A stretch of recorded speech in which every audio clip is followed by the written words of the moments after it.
I do this even if it is wrong. I don't care. Watch until the last what happens, because you can't understand what I do if you watch half the video. The air in the boardroom on the 42nd floor never changed. It was always the same sterile blend of lemon polish, recycled cold air, and something sharper underneath, the faint metallic scent of fear. I had spent 15 years learning how to breathe in that atmosphere without choking. 15 years learning how power actually moved through Sterling Heart, not through shouting or grand speeches, but through pauses, glances, and silence. I told you this would happen. You never listen. Don't you dare blame this on me. It is entirely your fault. Get out of my sight. My title was Senior Liaison for Strategic Partnerships. To outsiders it sounded dull. To anyone who mattered, it meant I controlled the pressure points where money decided whether to flow or bleed. I didn't raise my voice. I didn't need to. Influence lived in the space between signatures, in the nod across a mahogany table, in the moment a $3 billion merger tipped from possibility into inevitability. For 9 months, I had taken chaotic data, egos, family legacies, and regulatory landmines and shaped them into a single, elegant structure. A deal that would redefine the firm. I stood by the floor-to-ceiling window, tablet in hand, reviewing the final clauses when the boardroom door slammed open. It wasn't an entrance. It was an invasion. Cassidy swept in on sharp heels, her confidence arriving a full second before her competence. She was 24, armed with a freshly minted MBA and the kind of entitlement that came from having a father whose name was etched into the executive directory. Her smirk suggested she believed the building existed for her debut. Everyone else was set dressing. "Excuse me."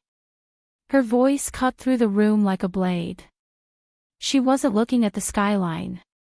She was looking at me. Why you do this? Why us? Why our ma'am do this? Or what really happened? Or more accurately, at my blazer. I lowered my tablet and turned with the neutral expression I reserved for unstable investors. "Can I help you, Cassidy?"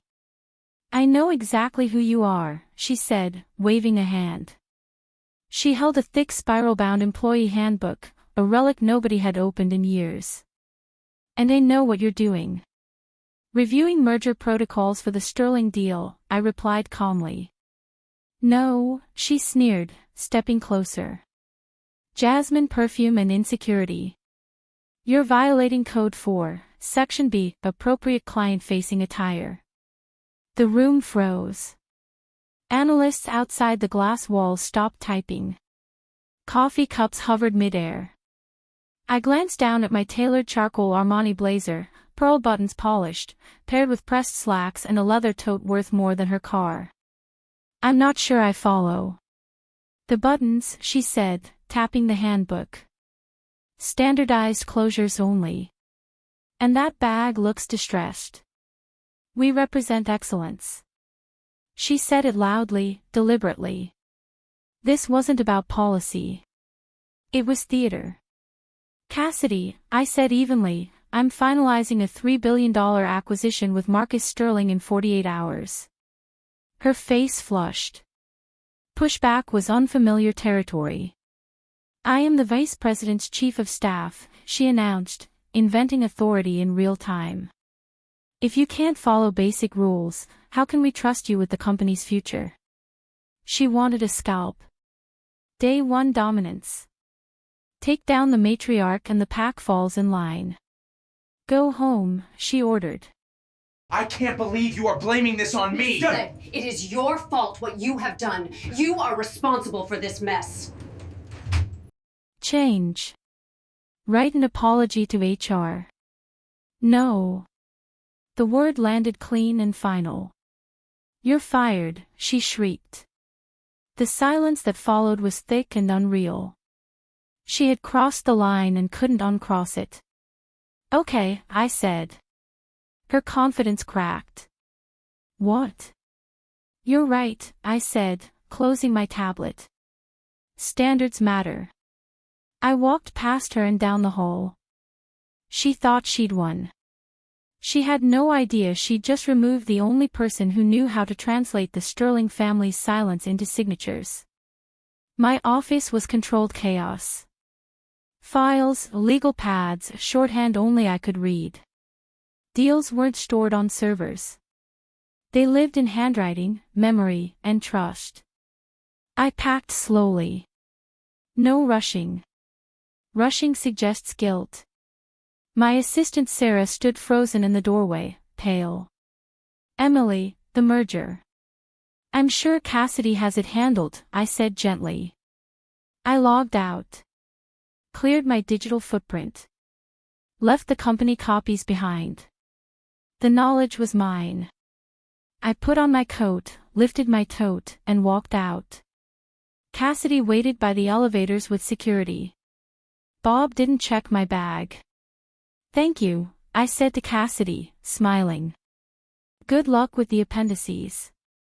What appendices? She demanded as the doors closed. Exactly.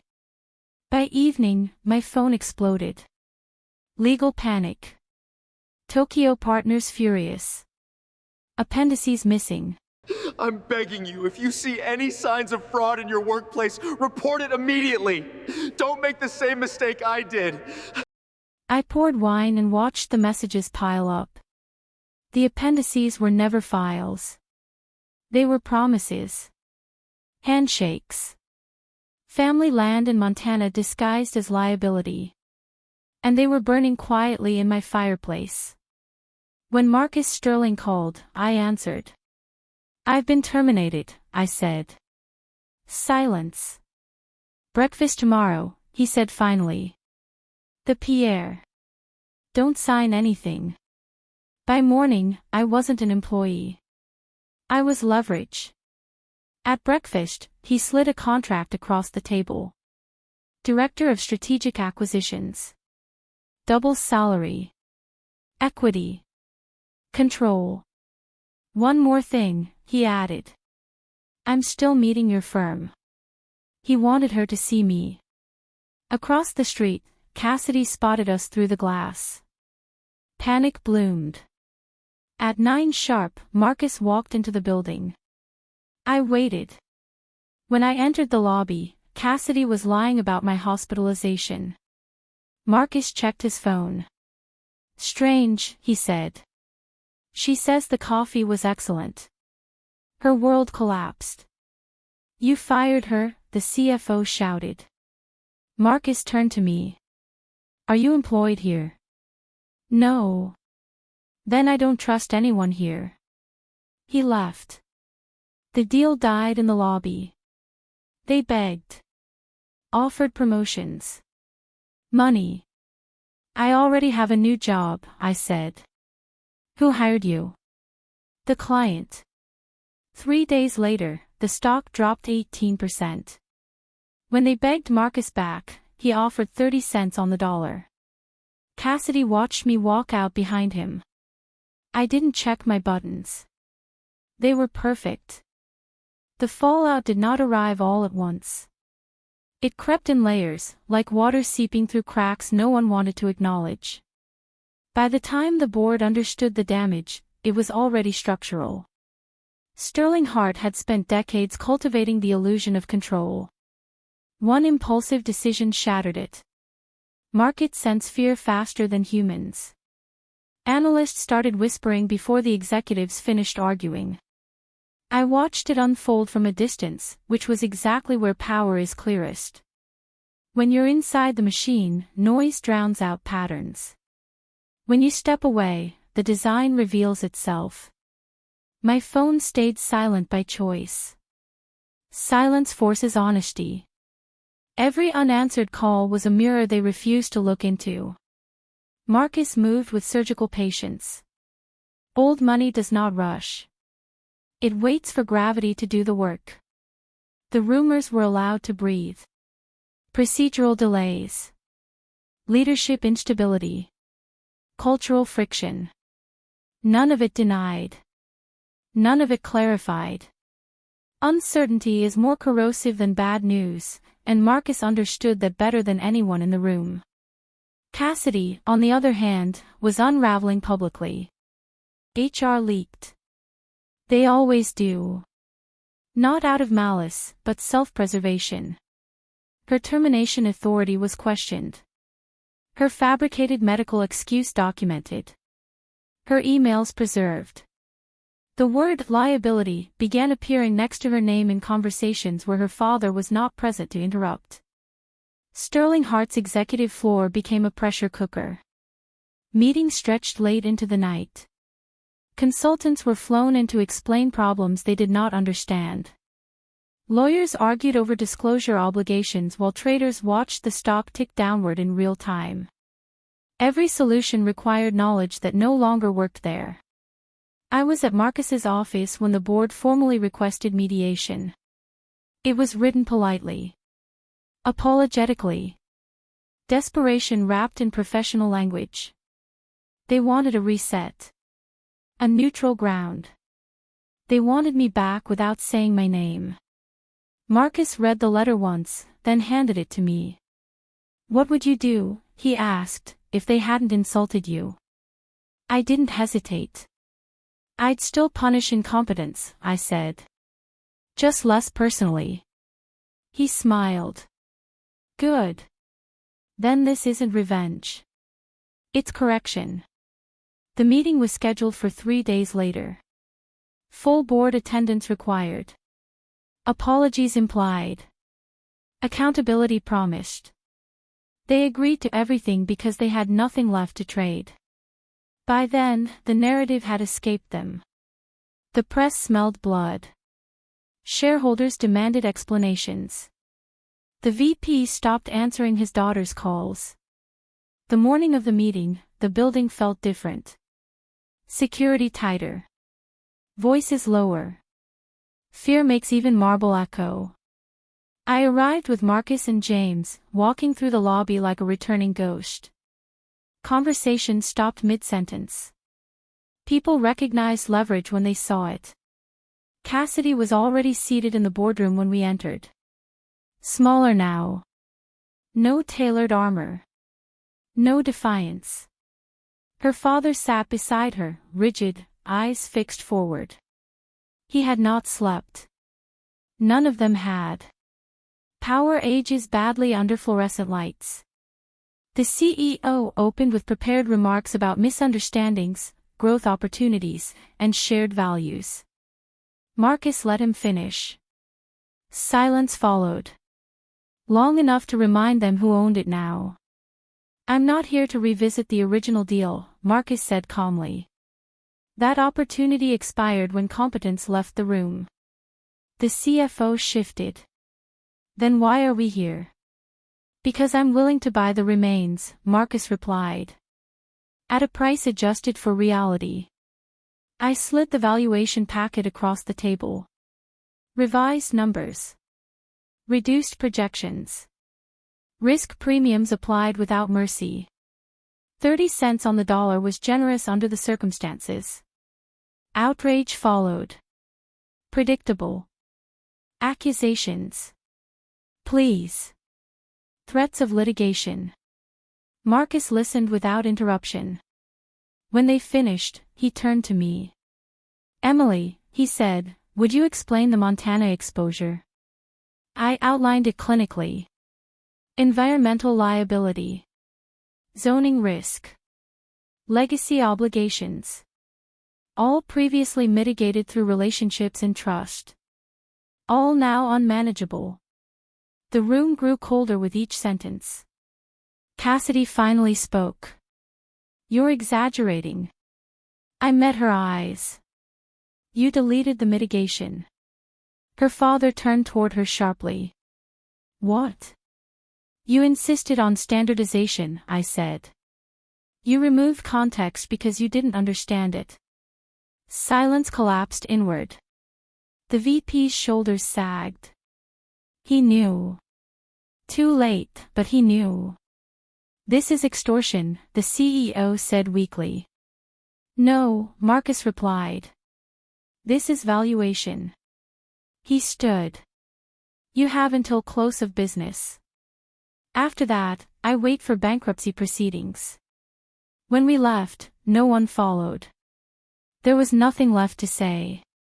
By afternoon, Sterling Hart's legal team attempted damage control. They floated counteroffers through intermediaries. Marcus declined to engage. I watched markets respond accordingly. The stock dipped further.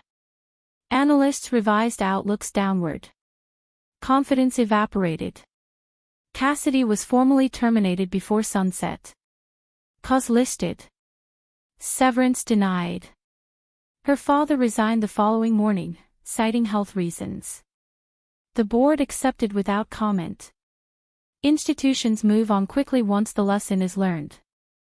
That night, Marcus hosted a quiet dinner. No celebration. Just acknowledgement. People confuse mercy with weakness, he said. You showed them structure. I didn't feel triumphant. I felt aligned. There is a difference. Revenge is emotional. Resolution is architectural.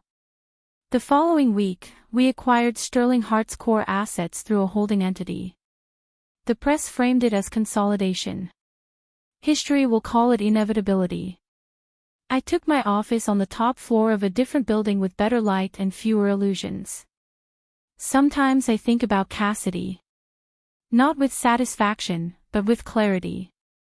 She mistook authority for understanding. She believed rules mattered more than relationships. She enforced a handbook instead of reading the room. Systems punished that mistake eventually. As for me, I still wore the blazer. Different buttons now. Gold instead of pearl. Not because I need to prove anything, but because details matter when you understand why they exist. Power did not change hands that week. It returned to where it had always belonged. The acquisition closed quietly, the way real power always prefers. No bell ringing. No press conference. Just signatures placed with deliberate calm while the rest of the market argued about narratives it no longer controlled. By the time headlines caught up, the outcome had already hardened into fact. Sterling Hart was no longer a player. It was inventory. I moved into my new role without ceremony. Director of Strategic Acquisition sounded impressive, but the real authority came from something unspoken. I wasn't hired for spreadsheets. I was hired for memory. Institutional memory is the one asset companies never think to protect until it's gone. I knew which executives folded under pressure, which partners required reassurance disguised as respect, and which legacy obligations could never be quantified without detonating trust. My office overlooked the river. No marble. No waterfall. Just glass, light, and silence that belonged to me. James brought the first portfolio briefing the morning after close. Distressed assets. Fragmented leadership. Companies bleeding value because someone in a corner office had mistaken control for competence. The pattern repeated endlessly. The names changed. The mistakes did not. The Sterling Hart board attempted one last overture a week later. Not a formal meeting. An invitation. Private. Discreet. They wanted closure. Closure is what people ask for when they can't afford accountability. Marcus declined on my behalf without consulting me. He understood. Bridges don't burn themselves. People do. Cassidy vanished from the professional ecosystem almost overnight. Recruiters talk. So do compliance departments. A termination for cause attached to a public failure is radioactive. Her MBA became decorative. Her last name no longer opened doors, it closed conversations. That is the quiet cruelty of corporate memory. It does not forgive, but it never forgets. Her father attempted to salvage his reputation through philanthropy. It was transparent. The market reacted accordingly. He retired early. Officially, it was voluntary. Unofficially, it was containment. Institutions do not protect bloodlines. They protect stability. I received one final message from Cassidy 2 weeks later. No demands. No accusations. Just a single sentence. I didn't know it worked like that. I did not reply. Some lessons require silence to settle. Marcus and I reviewed expansion opportunities in Europe that month. Family-held conglomerates. Transitional leadership. Deals built on trust rather than algorithms. He valued continuity. I valued leverage. The partnership worked because neither of us confused one for the other. At a dinner in Milan, an investor asked me if I regretted how things ended at Sterling Heart. The question was polite but loaded. I answered honestly. I regret staying as long as I did. Regret implies loss. I had gained clarity. That is rarely comfortable, but always useful. There is a myth that women in power are driven by emotion. It is repeated most often by men who mistake impulse for strategy. Everything I did was deliberate. Compliance, silence, exit, alignment. Not revenge. Correction. The system adjusted to remove a flaw. That is all. Occasionally, I still pass the old building. The lights are dimmer now. Different logos. Different names on the directory.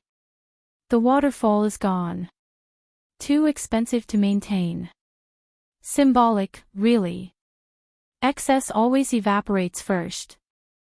I keep the old blazer in my closet. Not out of nostalgia. As a reminder. Fabric does not carry authority. Context does. Anyone can memorize rules. Few understand why they exist. That difference separates administrators from leaders. Power did not raise its voice when it chose me. It simply waited until the room emptied itself of noise. Then it spoke. Time has a way of sanding sharp edges into clean lines. What once felt volatile eventually becomes instructional. Sterling Heart did not implode loudly. It decayed methodically. First came the analyst downgrades, phrased carefully to avoid panic. Then the quiet executive departures, labeled as personal decisions. Then the asset divestments, framed as strategic refocusing. Within a year, the company no longer resembled an institution. It resembled a case study. People like to believe collapse is dramatic. It rarely is. It is administrative. I moved forward without looking back because there was nothing behind me worth revisiting. My role under Marcus expanded naturally. Authority does not need announcements when it is earned. I became the final filter on every acquisition conversation. Not because I demanded it, but because the room felt incomplete without context, and context was what I carried. Families with generational wealth do not negotiate numbers first. They negotiate memory. They ask who understands why a grandfather bought land instead of selling it, why a logo was never modernized, why a factory stayed open despite inefficiency. Those answers do not exist in spreadsheets. They live in relationships. I translated those truths into outcomes. Sterling Heart had failed because it forgot that systems are only as strong as the judgment applying them. Cassidy believed authority was procedural.